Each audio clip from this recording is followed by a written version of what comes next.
પાદરા તાલુકામાં સસ્તા અનાજની દુકાનોમાં ચાલી રહેલી ગંભીર ગેરરીતિઓ સામે હવે જન આંદોલનનો માહોલ ઊભો થયો છે. હકની વાત સંગઠન દ્વારા તાલુકા અધિકારીને કડક રજૂઆત કરવામાં આવી છે અને જો વહેલી તકે કાર્યવાહી નહીં થાય તો જનતા સાથે મળી જનતા રેડ કરવાની ચેતવણી આપવામાં આવી છે.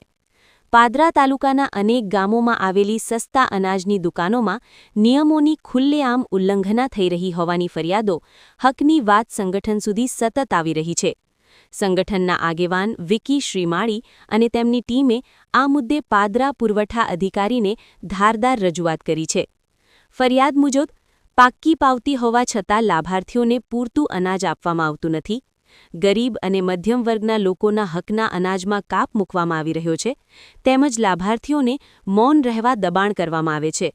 આ સમગ્ર બાબતને ગંભીરતાથી લઈ હકની વાત સંગઠન દ્વારા પુરવઠા અધિકારી સાથે સીધી મુલાકાત કરી સ્પષ્ટ માંગ કરવામાં આવી છે કે દોષિત દુકાનદારો સામે કડક કાર્યવાહી કરવામાં આવે. વિકી શ્રીમાળી, હકની વાત સંગઠન. ગરીબના હક પર ડાકો ચલાવનાર કોઈને પણ બચવા નહીં દઈએ. જો વહેલી તકે કાર્યવાહી નહીં થાય તો જનતા સાથે મળી જનતા રેડ કરવામાં આવશે. સંગઠન દ્વારા જણાવવામાં આવ્યું છે કે આ ગેરરીતિઓ આવશ્યક ચીજવસ્તુ અધિનિયમ 1955 તથા પીડીએસ નિયમોનો સીધો ભંગ છે.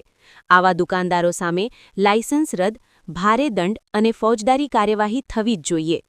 હકની વાત સંગઠન દ્વારા જનતાને અપીલ કરવામાં આવી છે કે જો કોઈ પાસે બિલ, પાવતી કે ગેરરીતિના પુરાવા હોય તો તે સંગઠન સુધી પહોંચાડે. હવે જોવાનું રહ્યું કે પાદરા તાલુકા પ્રશાસન ગરીબ અને મધ્યમ વર્ગના લોકોના હક્કોની રક્ષા માટે કેટલા અસરકારક પગલાં લે છે.